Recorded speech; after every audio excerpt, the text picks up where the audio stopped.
एक बार की बात है, राजा अकबर व बीरबल दरबार में बैठे कुछ अहम मामलों पर चर्चा कर रहे थे। तभी बीरबल ने अकबर से कहा, मुझे लगता है कि ज्यादातर पुरुष जोरू के गुलाम होते हैं और अपनी पत्नियों से डरकर रहते हैं। बीरबल की यह बात राजा को बिल्कुल भी पसंद न आई। उन्होंने इस बात का विरोध किया।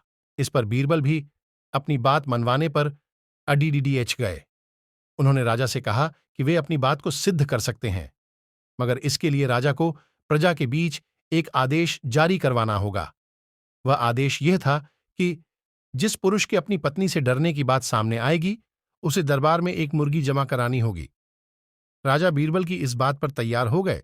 अगले ही दिन प्रजा के बीच आदेश कराया गया कि अगर यह बात सिद्ध हो जाती है कि कोई पुरुष अपनी पत्नी से डरता है, तो उसे दरबार में आकर बीरबल के पास एक मुर्गी जमा करवानी होगी।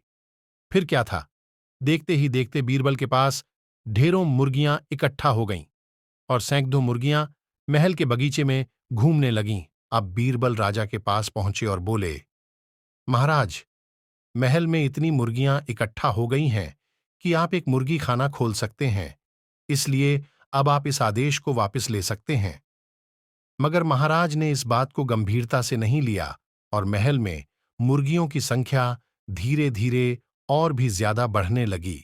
इतनी अधिक मुर्गियां महल में जमा हो जाने के बाद भी जब राजा अकबर बीरबल की बात से सहमत नहीं हुए, तो बीरबल ने अपनी बात सिद्ध करने के लिए एक नया उपाय निकाला।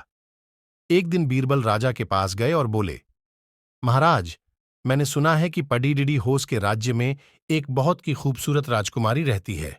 अगर आप चाहें तो क्या मैं आपका रिश्ता वहां पक्का कराऊं?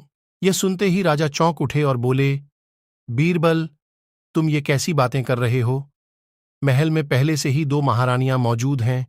अगर उन्हें इस बात की भनक भी लगी तो मेरी खैर नहीं होगी। यह सुनकर बीरबल ने तपाक से जवाब दिया, चलिए महाराज, फिर तो आप भी मेरे पास 2 मुर्गियां जमा करा ही दीजिए। राजा बीरबल का ऐसा जवाब सुनकर शर्मा गए और उन्होंने अपना आदेश उसी वक्त वापस ले लिया। कहानी से सीख। अकबर। बीरबल की इस कहानी से हमें यह शिक्षा मिलती है कि बातों की चतुराई से हम किसी भी बात को मनवा सकते हैं। जरूरत है तो बस बीरबल की तरह चतुराई से अपना पक्ष रखने की। ऐसे ही वीडियो देखने के लिए चैनल को सब्सक्राइब करना ना भूलें। तो मिलते हैं नेक्स्ट वीडियो में।